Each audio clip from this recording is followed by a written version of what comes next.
Pronto. Gravação iniciada, minha galera. Vamos começar, gente.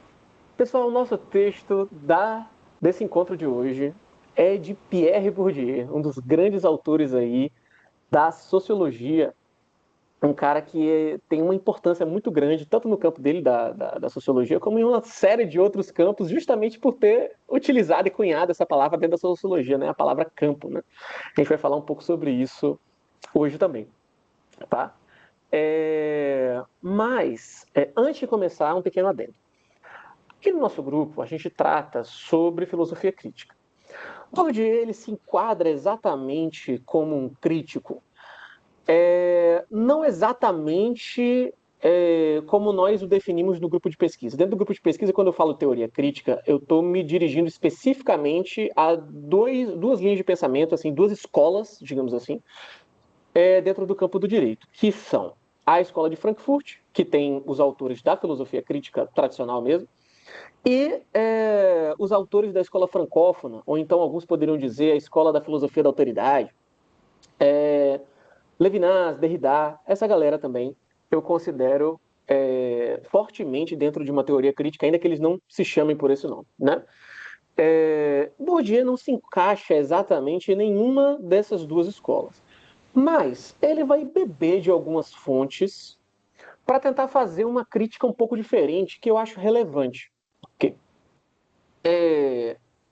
Para quem viu esse capítulo, né, de maneira mais aprofundada, você vai perceber que o que Bourdieu está tentando fazer no campo do direito é algo razoavelmente incomum dentro das escolas da filosofia do direito.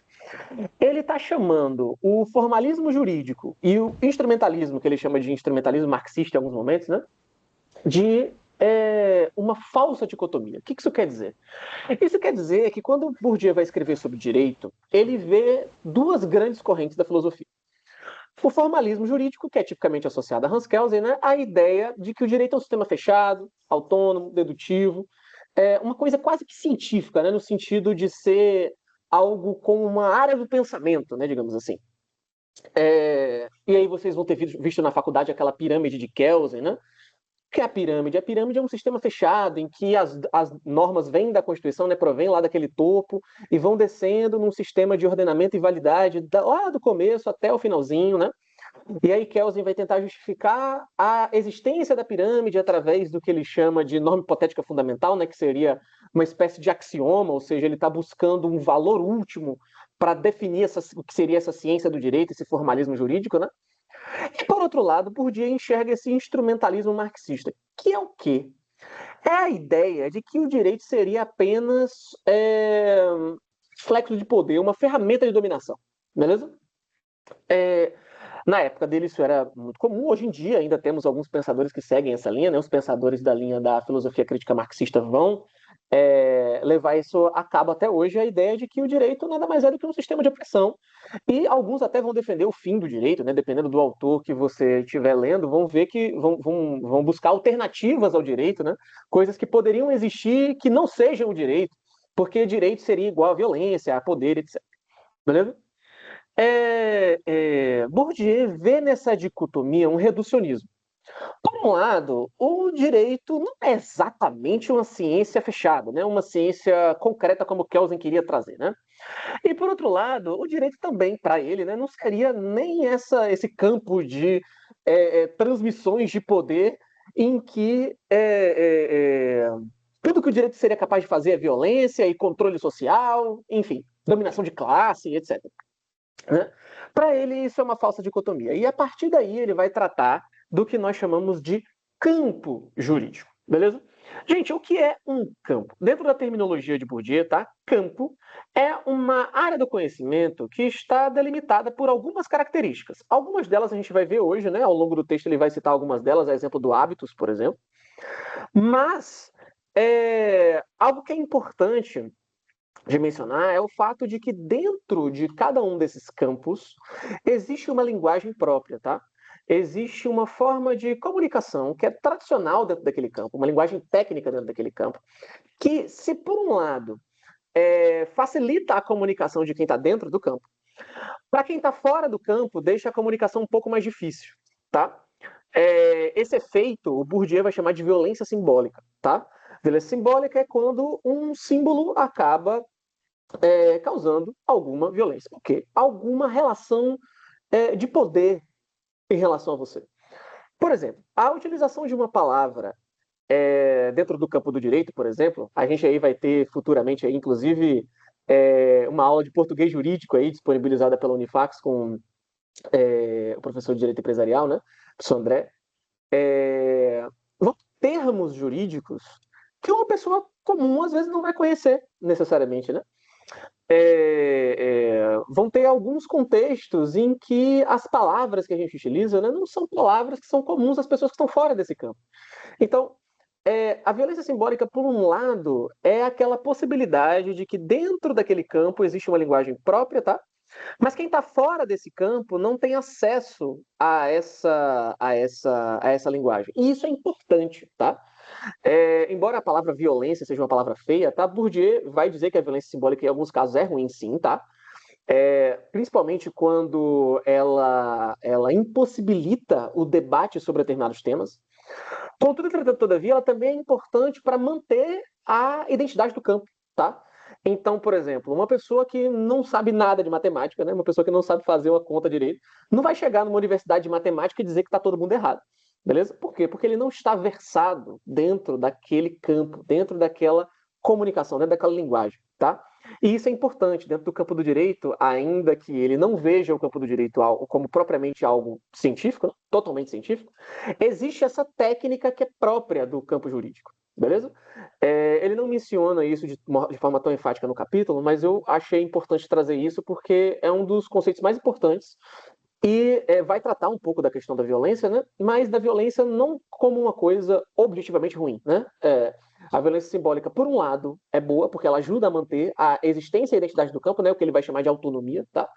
Mas por outro lado, isso também, se levado a cabo, né, se levado de forma mais incisiva, pode impossibilitar o debate sobre aquele campo de maneira geral, tá? E isso pode ser visto de forma ruim, ok? Mas vamos lá. Qual é a questão? No momento que ele fala sobre um campo jurídico, tá? Ele vai tratar do que ele chama de autonomia relativa do campo, tá? Vocês podem ter ouvido a palavra autonomia diversas vezes, né? Dentro de uma aula sobre Kant, por exemplo, vocês podem ter ouvido falar de autonomia. Dentro do direito, se vocês estudaram Casteira Neves ou Luhmann, por exemplo, vocês vão ter ouvido a palavra autonomia com mais frequência, tá? Só que, nesses autores, a palavra autonomia, ela significa coisas completamente diferentes, especialmente em Casteira Neves e Luhmann. Porque a autonomia para eles dois é uma autonomia quase que completa. O direito, ele é um campo autônomo das ciências. Ele é algo que é distinto dos demais campos de estudo, beleza? Enquanto que para Kant, por exemplo, a autonomia seria outra coisa. Seria a ideia de que, na verdade, não é que você é plenamente independente, né? Mas que você é capaz de se limitar, né? Dizer quais são, dizer até onde você vai, quais são os seus limites, beleza? Mas a autonomia aqui, ela quer dizer basicamente aquilo que a gente já está acostumado. A ideia de que seria um campo separado dos demais. Mas ele não diz que a autonomia é plena, como Luhmann e Castanheira Neves. Ele vai dizer que a autonomia do direito é uma autonomia relativa. Por quê? Porque, para Bourdieu, o campo do direito, ele, na verdade, está traduzindo um problema social, né? Traduzindo uma intriga social. E transformando isso no que nós conhecemos dentro do direito como litígio. Ou seja, o campo do direito, na verdade, ele é um processo de tradução sistêmica.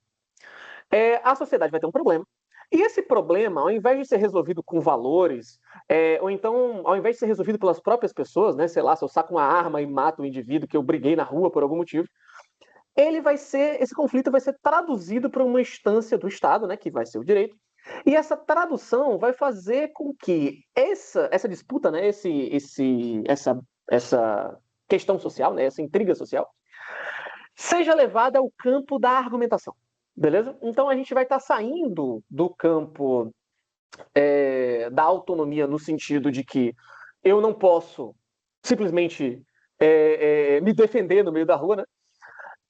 E também do campo da autonomia, no sentido de Luhmann, Castanheira Neves, a ideia de que o direito seria algo completamente fora da realidade, né? Completamente fora das outras ciências, mas sim algo relativo. O que isso quer dizer?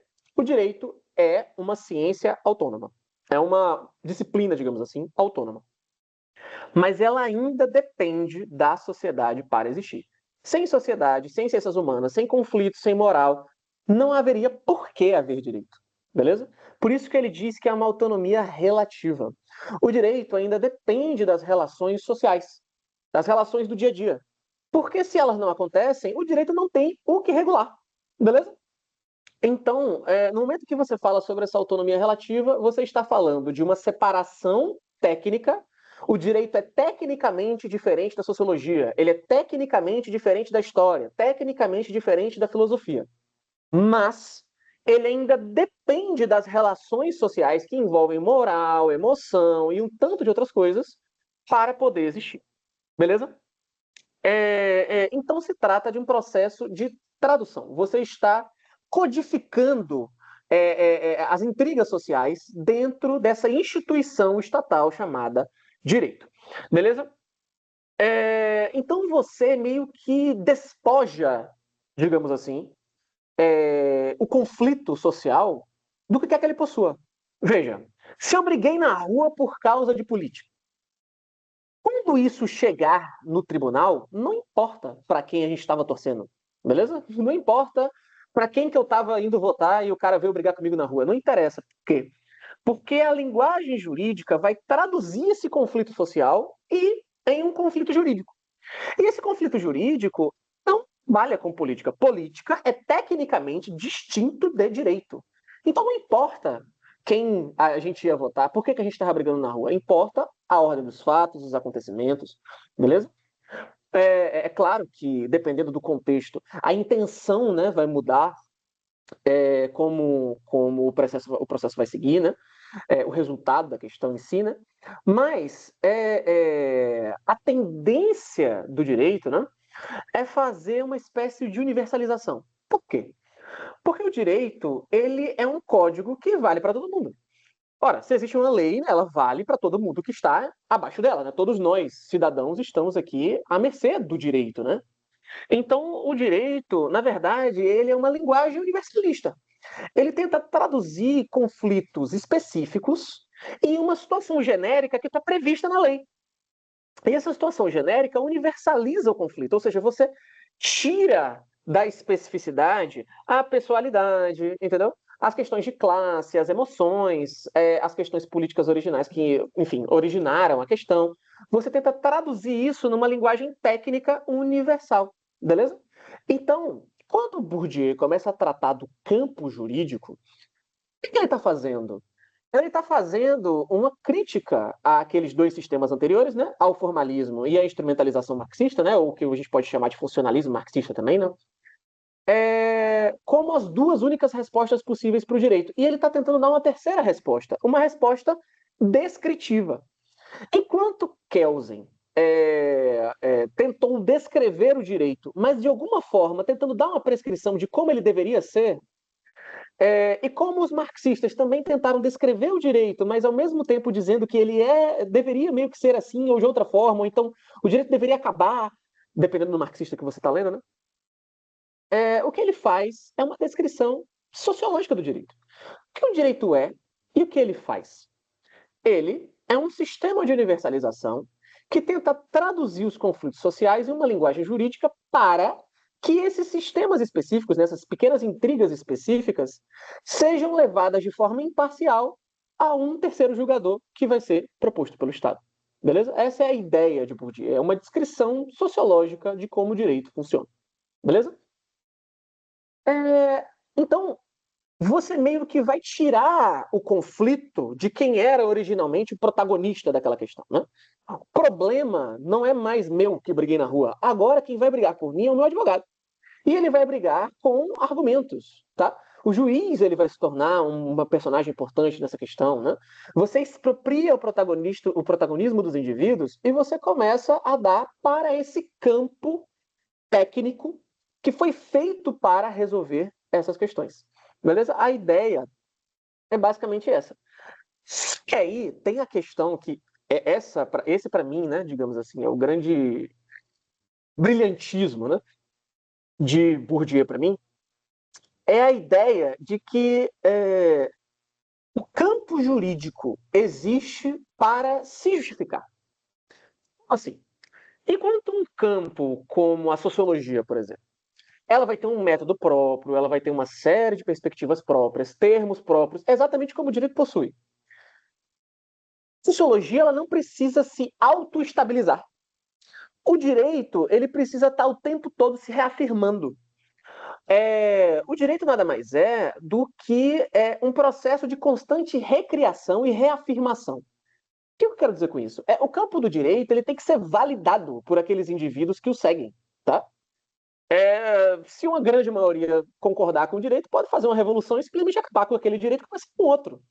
Então, a ideia do direito, além dessa descrição, né, que eu acabei de fazer para vocês, né, muito dessa autonomia relativa que ele vai querer descrever para a gente é que o direito ele depende da sociedade, no sentido mais objetivo mesmo.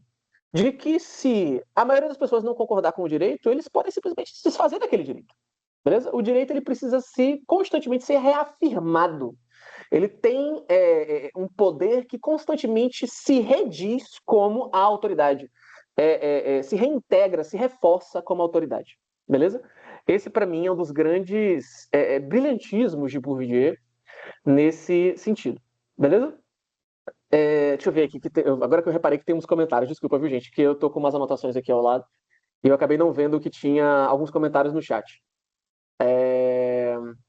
Alan falando sobre autonomia. É, exatamente. O direito precisa manter relações com outros campos, tá? É importante que o direito mantenha relações com outros campos, porque ele não subsiste se ele não mantiver essa relação com outros campos. Se ele não tiver essa relação com outros campos, ele simplesmente vai desaparecer, seja substituído por outro direito, seja substituído por outra coisa, tá? Ele tem que ser constantemente reafirmado e por isso há aí uma relação do direito com outras áreas do conhecimento dentro da questão social, né? Dentro do ambiente social. Então, diferente de Luhmann, por exemplo, diferente de Casteira Neves, o direito para Bourdieu, ele sempre tem que ser relativo. Ele é autônomo, mas ele é relativo a outros campos do conhecimento e relativo a outros campos da sociedade. Porque se isso não acontecer, ele simplesmente será, desconectado da realidade, a ponto de não servir para reger a comunidade, tá? Ou dois, vai ser desfeito. Ele simplesmente vai deixar de existir porque as pessoas não vão mais concordar com a autoridade do direito. Beleza? Mas vamos lá. A questão do direito é que existe, assim como dentro de todo e qualquer campo, tá? Dentro de todo e qualquer campo, isso não vale apenas para o campo do direito, vale para qualquer campo que Bourdieu vai trabalhar, tá?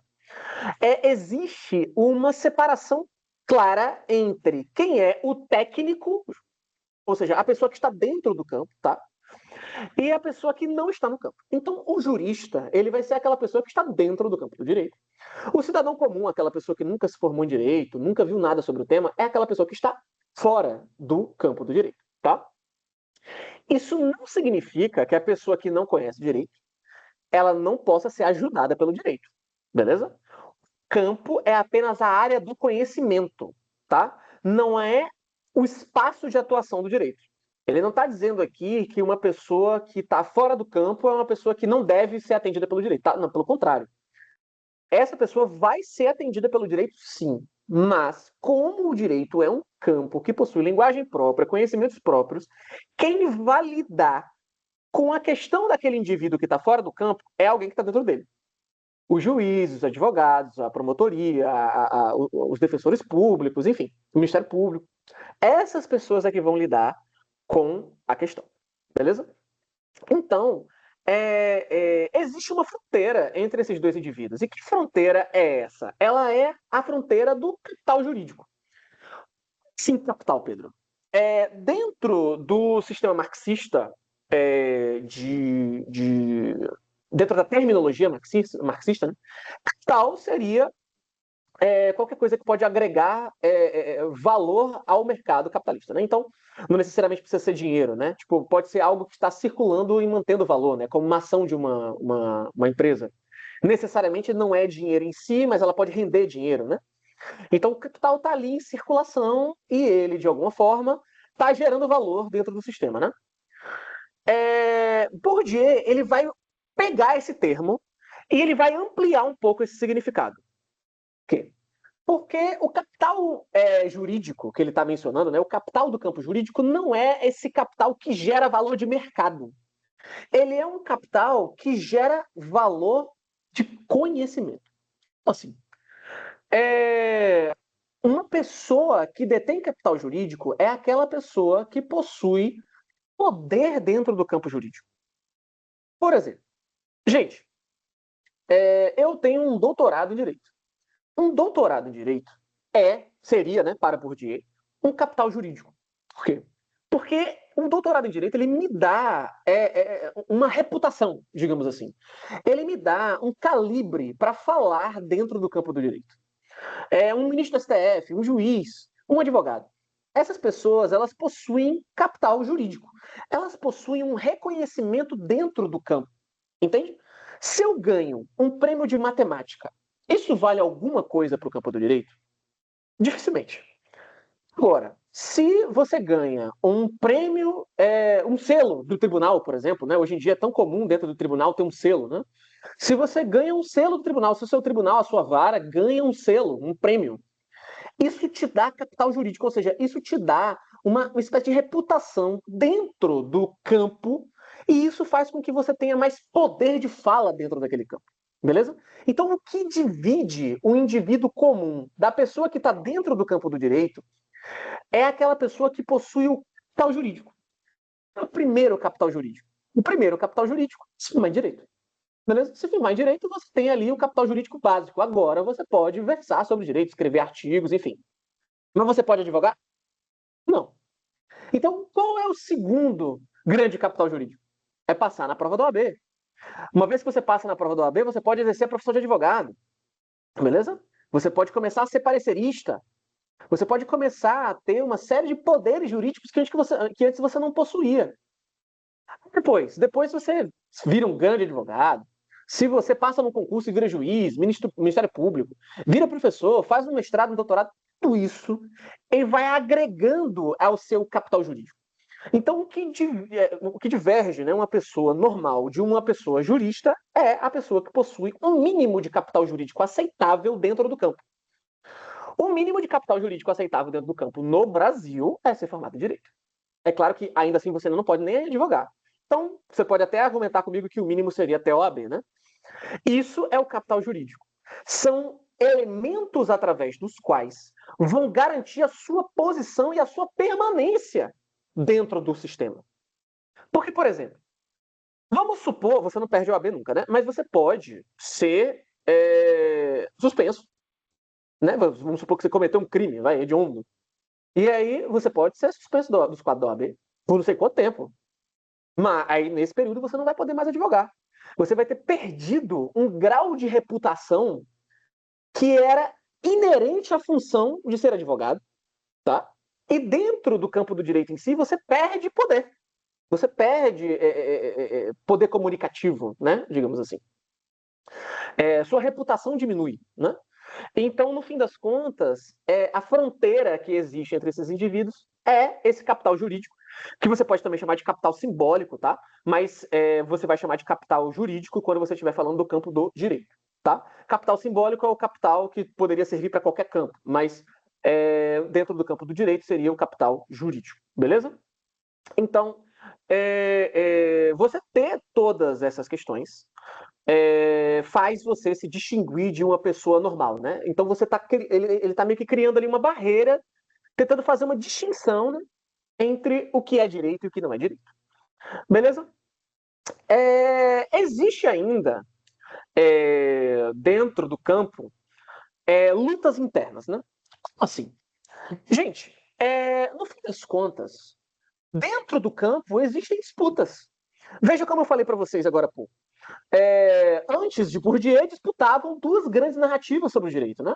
o formalismo jurídico e o funcionalismo marxista. Eram duas visões diferentes de mundo sobre o direito, completamente diferentes uma da outra. Então, qual é a questão? Dentro do campo, não existe um capital simbólico, um capital jurídico incontestável, tá? Todo capital é contestável dentro do campo. E vão existir lutas internas dentro do campo para conseguir mais capital. Então, como é que eu vou disputar mais poder dentro do campo? Depende. Se eu passo num doutorado e um colega meu não passa, eu disputei um capital simbólico com ele e eu ganhei. Beleza? Eu ganhei esse capital simbólico. Porque agora eu estou cursando doutorado e ele não conseguiu passar. Entende? Então, vão existir essas perspectivas. Mas a principal luta interna do direito, de acordo com Bourdieu, é o que ele vai chamar de divisão do trabalho jurídico. Como assim, Pedro? Dentro do campo do direito, existe uma divisão clara entre quem está praticando direito e quem está teorizando direito. Vai existir a doutrina e a prática jurídica. A doutrina, ela muitas vezes, através dos estudos, vai chegar a uma certa conclusão sobre o que é direito. Mas o juiz, na hora da prática, vai poder aplicar o que está na doutrina ou não. Ele tem essa liberdade, tá? Ele pode criar um argumento, é claro que isso tem que ser aceito pelos tribunais futuramente, enfim, mas ele pode dar a decisão. Nada vai impedir ele de dar essa decisão, certo? Então, dentro do campo do direito, a principal luta interna, né, a principal disputa pelo prestígio do capital jurídico é a luta entre teóricos e práticos. Ou seja, vocês vão ter professores, pesquisadores, que vão estar dizendo como o direito deveria ser, né? Enquanto que vai ter aquelas pessoas que estão dentro do tribunal e vão estar de fato dizendo o que vai ser o direito, né? Então existe essa grande disputa interna de capital simbólico. E aí, quem tem mais poder? O doutrinador? Ou quem está lá agindo como magistrado, ainda que nunca tenha feito uma pesquisa na vida? O cara foi lá, saiu da faculdade e estudou para concurso. Passou e virou magistrado. Ele tem o poder de mudar a prática. Ele tem o poder de mudar a realidade. O doutrinador tem esse poder, mas o doutrinador, às vezes, ele vai ter mais conhecimento técnico do que o magistrado. O magistrado, ele está lá vivendo na prática, né? Teve que estudar para passar no concurso e tal, mas o doutrinador vai estar lá com anos de experiência, tendo atuado na advocacia e ensinado, feito grandes pesquisas relevantes para o meio e tal. E aí, quem é que ganha essa disputa? Existe um vencedor necessário. Bourdieu vai dizer que existe uma dinâmica dentro desse campo. Por vezes, um vai ter mais poder e, por vezes, o outro vai ter mais poder. Beleza? Isso vai depender dentro do sistema jurídico que a gente vive. Por exemplo, hoje a gente vive num civil law atualizado, né? Num sistema de civil law puro, onde só a lei vale, o magistrado tipicamente tem mais poder que o doutrinador, porque o doutrinador vai ter que convencer o magistrado para que alguma coisa mude. Ou então convencer o legislador para que a lei mude. Num sistema de common law, o poder da doutrina, da jurisprudência já é um pouco maior. Hoje a gente vive num sistema meio misto, né? Um civil law atualizado com common law, a gente já tem uma jurisprudência forte em alguns conceitos, né? Então a gente tem uma dinâmica real dentro dessa disputa de poder pelo capital simbólico do direito, certo? Dentro do campo vai haver disputa de quem possui poder para falar o que é o direito, né? Então vai ter, por um lado, sei lá, o Gilmar Mendes falando que Constituição é X, e você vai ler o Lênin Streck criticando o Gilmar Mendes por estar fazendo Y, sendo que Lênin, hoje, né, ele já foi, acho que promotor, né, mas sendo que Lênin hoje é só professor. Então, você vai ter essa disputa, né, de espaço. Quem tem mais capital simbólico? Eis a questão. É uma grande dinâmica que vai possibilitar a flexibilização e a atualização do direito ao longo do tempo. Essa que é a briga interna do direito, né? A briga interna do direito é a briga pelo capital simbólico, beleza? Ou pelo capital jurídico, tá bom? Essa é a grande questão. O direito, né? Ele é um código, né? Quer dizer, o direito não, perdão. Vou refazer minha afirmação. Ele tem o poder de codificar. O direito, ele é mais um... Ele é um codificador, ele é um hacker, é um programador. Ele não é o código, ele é quem faz o código. Por quê? Porque o direito é ele que vai nomear as coisas, tá? É ele que vai dizer o que as coisas são na realidade. Por exemplo, né? O famoso mal seguido de morte, que o pessoal fala na televisão, né? A gente vai descobrir que isso, dentro do direito, é latrocínio. Tem um nome jurídico para isso, certo? Vai existir um nome jurídico para isso. E esse nome jurídico descreve uma situação. E essa situação, quando o juiz vê essa situação na prática, né, quando essa situação acontecer na prática, ela vai ter que ser traduzida para o código. É aí que a gente volta para aquela questão do efeito de universalização, né, que eu falei mais cedo. Quando o direito vai formalizar as relações sociais, né, ele legitima o que está acontecendo, né, no mundo real. Ele possui a força da forma, né? Nesse contexto em específico, né, quando o Bourdieu vai falar sobre a força da forma, né, os marxistas vão criticá-lo porque o próprio Bourdieu está se utilizando de uma terminologia marxista para criticar o marxismo, né, que é a questão da forma jurídica. Né? O que é isso? O direito ele é um redutor, ele é um grande simplificador. Ele vai transformar uma situação real de, sei lá, estupro, por exemplo, em um caso jurídico que vai estar lá dentro da lei. E o rito vai seguir de acordo com aquela programação pré-estabelecida de como deveria acontecer em casos de estupro. Beleza? É uma espécie de reducionismo, uma espécie de simplificação que faz com que o direito se torne universalista. Beleza? Então, o grande poder do direito é a universalização. É a capacidade de simplificar para tornar qualquer situação única em algo universalizável. Beleza? Qualquer situação única em uma situação que já tinha sido prevista anteriormente por esse oráculo que é a lei. Beleza? A ideia é fundamentalmente essa. Tá? E quando o direito exerce o seu poder de julgar, né, ele vai estar exercendo a sua violência simbólica. Né? Para além da violência da linguagem jurídica, né, como eu falei mais cedo, a linguagem jurídica, por vezes, ela vai exercer uma violência simbólica no sentido de que, por um lado, ela vai estar facilitando a vida de quem está dentro do campo, né? Falar de forma técnica dentro do direito é importante. Por outro lado, quem está fora desse campo vai se manter mais fora ainda, porque com a dificuldade da linguagem, aquela pessoa tem uma dificuldade de entrar nas discussões daquele campo, beleza? Isso também é outra crítica, né, dos marxistas, vai desaguar na questão da democracia. Né? Se as pessoas não podem participar do poder que rege a sociedade, onde você pode dizer que o direito é fundamentalmente democrático? Né? Como é que você pode alegar que existe um Estado democrático de direito se a discussão sobre o direito não pode acontecer uma vez que ele já está em prática? Né? Você só pode discutir o direito na sua origem e não na sua reafirmação constante, né? Isso é uma discussão dentro da teoria, dentro da linha crítica marxista, beleza? Mas dito isso, a violência simbólica ela também pode ser utilizada como uma forma de importunar outros campos. Assim, gente, o direito é o grande campo regulamentador. Os demais campos, eles existem sozinhos e o direito depende deles para existir. Por outro lado, o direito é o único campo que pode influenciar os demais.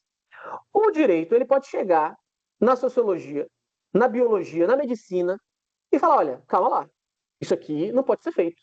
Ou então tem que ser feito de outra forma. Como assim? Gente, basta ver a questão do aborto. Isso é uma questão médica, beleza? Mas o direito foi lá e regulou essa questão médica. Tem a ver com uma questão ética, né? O direito ele não está separado de questões éticas, beleza? Então ele vai utilizar desses valores, digamos assim, para regular os demais campos. Então, a violência simbólica do direito também é uma força do direito contra outros campos. Beleza? O direito também vai ser capaz de dizer o que é possível ou não ser feito dentro de outros campos. Beleza? Então, as relações de força, elas são mascaradas, né, por esse véu do direito, né, digamos assim, por essa tecnicidade do direito. Então, o que Bourdieu está nos dizendo na prática? Né? Na prática, o Bourdieu está dizendo que o direito é uma grande ficção. Sim, Pedro. Em que sentido? No sentido de que o direito ele precisa ficar se autoafirmando o tempo todo para funcionar através de um sistema de justificações. Quando você está dentro do campo jurídico e você tem a capacidade de nomear todas as situações sociais, né, como o direito possui esse poder de fato, né, isso é permitido pelos outros campos, por quê? Porque o campo do direito, de alguma forma, ele criou uma técnica que regula os demais de forma suficiente. Então, essa autoafirmação constante do direito para os outros campos, né, essa revalidação do direito para todos os demais campos, é o que faz com que ele exista, seja considerado técnico e mascare, na verdade, a discussão que a gente está tendo dentro do campo do direito. Porque o campo do direito não é exatamente uma ciência, né? Mas ele está dizendo que os outros campos devem ou não devem fazer. Por quê?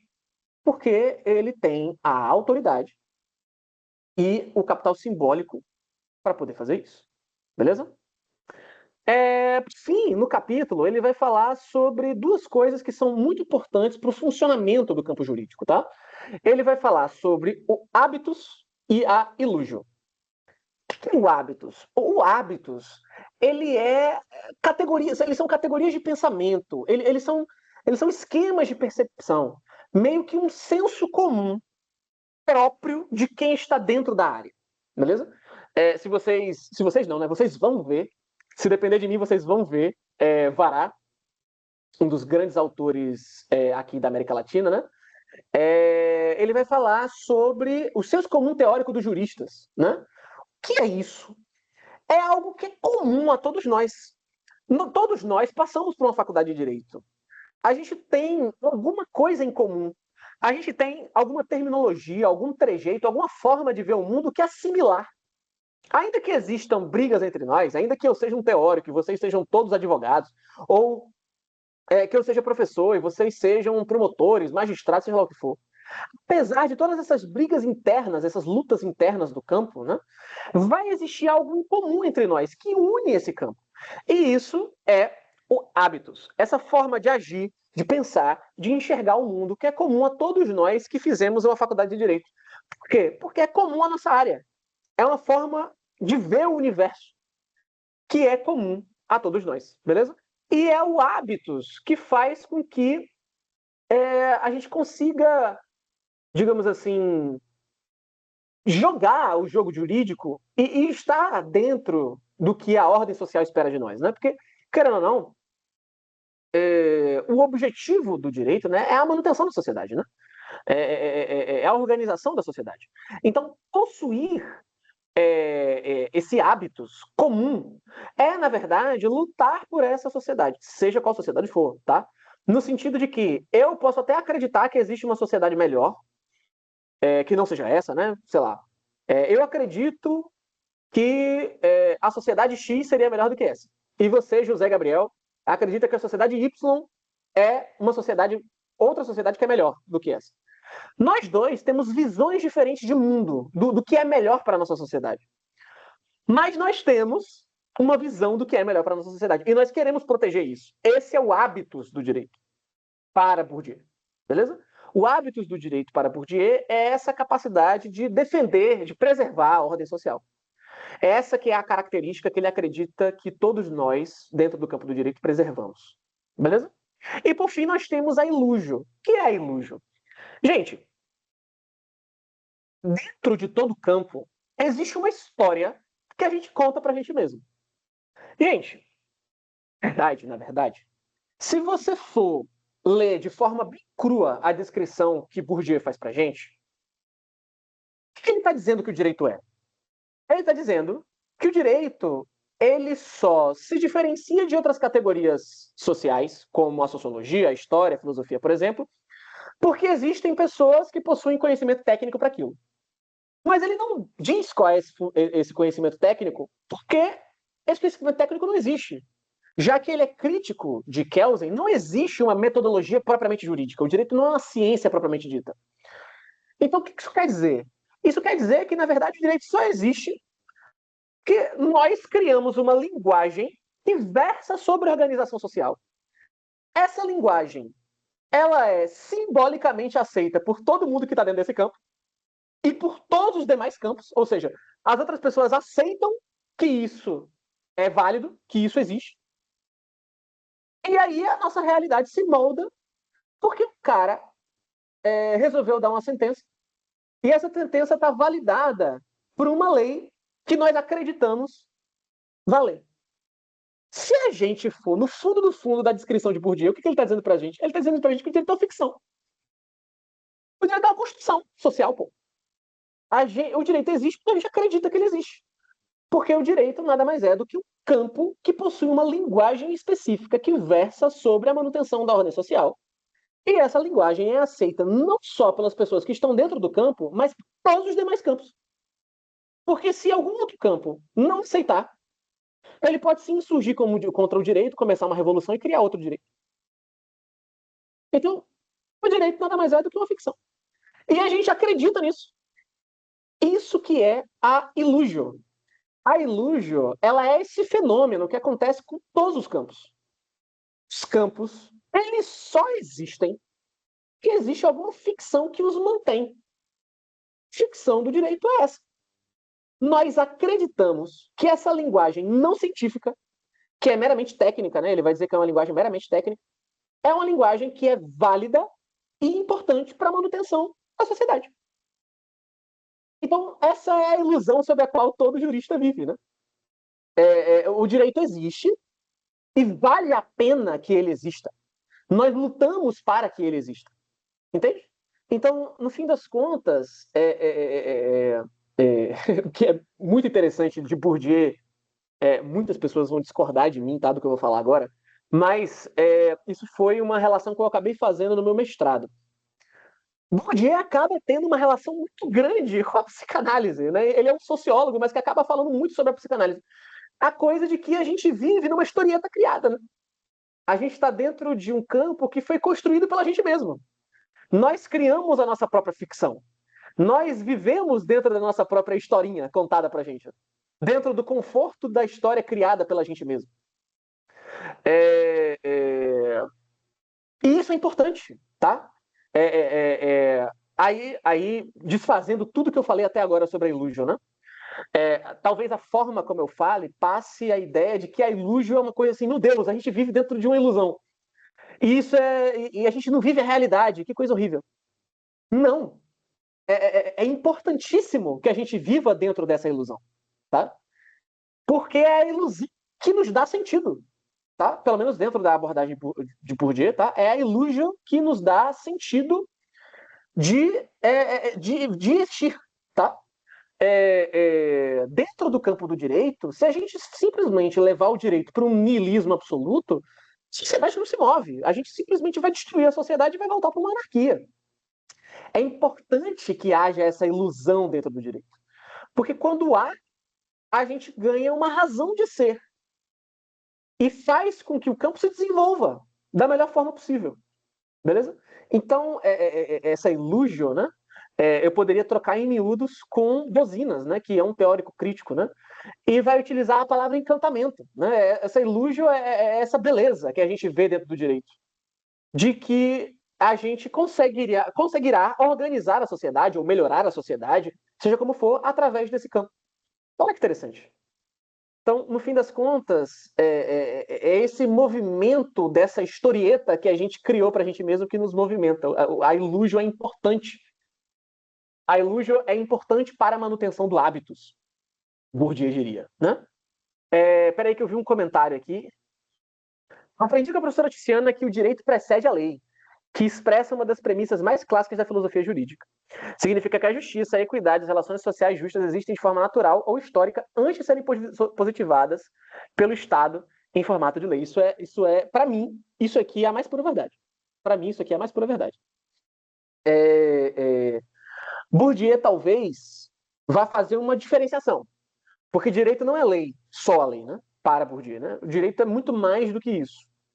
É esse campo linguístico, né? Digamos assim. E o fato delas serem positivadas ou escritas é o poder de nominação do direito, né? Mas, ao mesmo tempo, o direito é muito mais do que isso, né? É essa relação que a gente possui com a justiça, né? De acordo com Bourdieu, a ideia do direito, né? O que prevalece dentro do direito é a ideia de organização social, de ser justo. E essa ilusão da justiça, né? Esse hábitos, melhor dizendo, da justiça, de tentar organizar a sociedade de uma forma coerente, é o que faz com que a gente se mova, e isso precede a própria construção do direito em si. E nisso você está certíssimo. Então, Bourdieu, dos críticos que a gente vai estudar aqui, Bourdieu é o mais diferente de todos eles. Por quê? Porque ele não vai se contentar com a instrumentalização do direito. Embora eu, enquanto pensador, Pedro, né? Eu, Pedro, professor de vocês aqui agora, eu acredito fundamentalmente que o direito tem se instrumentalizado muito ao longo dos anos, tá? Não necessariamente em torno de uma classe dominante, mas em cima de alguns interesses, tá? Haja vista nossos STFs aí dos últimos anos. Mas, no que diz respeito ao que Bourdieu traz para a gente quanto descrição sociológica, ela faz sentido. Porque ela foge da simples formalidade e da simples materialidade. Ele meio tenta juntar os dois. O direito é formal, por um lado, a parte da universalização, da codificação, da tradução e da linguagem jurídica e técnica, mas que, por outro lado, tem uma relação de poder, que, no caso, seria o capital simbólico, o capital jurídico, e as intrigas dentro do campo e entre campos, que vão estar disputando poder dentro da sociedade. E isso faz um certo sentido na sociedade que a gente vive hoje também. Por quê? Porque hoje em dia a gente vai falar sobre judicialização da política. Às vezes você vai ver aí várias vezes no jornal, né? O legislativo querendo passar uma lei para ferrar com o judiciário. Aí o STF vai lá e declara a lei constitucional. Aí o legislativo vai lá e fala: ô, judiciário, vocês não tinham autoridade para fazer isso, porque a legislação, a legislação foi passada, né? Enfim, foi votada e tal. Vocês não tinham nada que dizer que ela é inconstitucional. Vocês estão apenas exercendo a ditadura do judiciário. Você percebe que existe uma disputa, hoje no Brasil pelo menos, né? Entre executivo, legislativo e judiciário? Ao invés de um equilíbrio, o que está existindo na prática? A violência simbólica constante entre esses três campos. O campo da política e o campo do direito. E o campo da administração, né? Que seria o executivo, né? Então, no fim das contas, o que ele descreve aqui faz um certo sentido. É uma disputa de poder em campos, para ver quem tem mais capital simbólico, para ver quem mais tem credibilidade frente aos indivíduos. Olha que interessante. No fim das contas, Bourdieu, ele não descarta os seus predecessores. Na verdade, o que ele está fazendo é uma grande síntese. Bourdieu fez basicamente um processo dialético. Ele juntou o formalismo com o materialismo. Olha, existe uma parte formal, sim. Por outro lado, existe uma parte que depende de relações de poder e materialidade, sim. E isso funciona através do que nós chamamos de capital simbólico. Beleza? É claro que dentro desse capital simbólico também vai se incluir o capital de fato, tá? Dentro do campo da política e do direito, dinheiro importa e muito. E Bourdieu reconhece isso. Beleza? Então, no fim das contas, o que é esse capítulo da força do direito que a gente passou aqui, né? Esse capítulo sobre a força do direito, na verdade, é uma discussão sobre como o direito se mantém. A força do direito, por quê? Porque o direito tem que se reafirmar constantemente perante os outros campos. Ele é um campo com autonomia relativa. Ele não possui status científico como as ciências. Ele não possui poder de governabilidade como a política. Ele é um campo que só vai ser mantido enquanto as pessoas acreditarem nele. E para isso, ele precisa constantemente se reafirmar. Beleza? A força do direito é um capítulo que vai falar principalmente sobre a autonomia relativa do direito. Como o direito se mantém dependendo dos demais campos que estão ao seu redor, os quais, contraintuitivamente, são moldados por ele. Beleza? Essa que é a grande beleza de Bourdieu e a importância dele para este grupo de pesquisa. Beleza? Minha galera, mais uma vez agradeço pela presença de todos aqui. Mais uma vez, eu sei que teve uma demorazinha para iniciar, mas se alguém quiser tirar alguma dúvida antes de a gente encerrar nosso encontro, pode falar. Vai ser um prazer poder responder vocês. Do contrário, não há problema. Eu posso encerrar a apresentação por aqui, a gravação por aqui. E a gente se vê daqui a 2 semaninhas, o nosso próximo encontro, que provavelmente vai versar sobre pluralismo. Beleza? E aí, pessoal? Alguém quer trazer alguma contribuição, alguma ideia? Gabriel, vi que você vai precisar se ausentar, não tem problema, meu velho. Muito obrigado aí mais uma vez pela presença. Você é sempre um cara maravilhoso aí, abrindo a sua câmera, com essa espaçonave maravilhosa de fundo aí. Tá incrível. Beleza? Então, desde já lhe agradeço. Maria, Lohane, vocês querem falar alguma coisa? Não querem falar mais nada?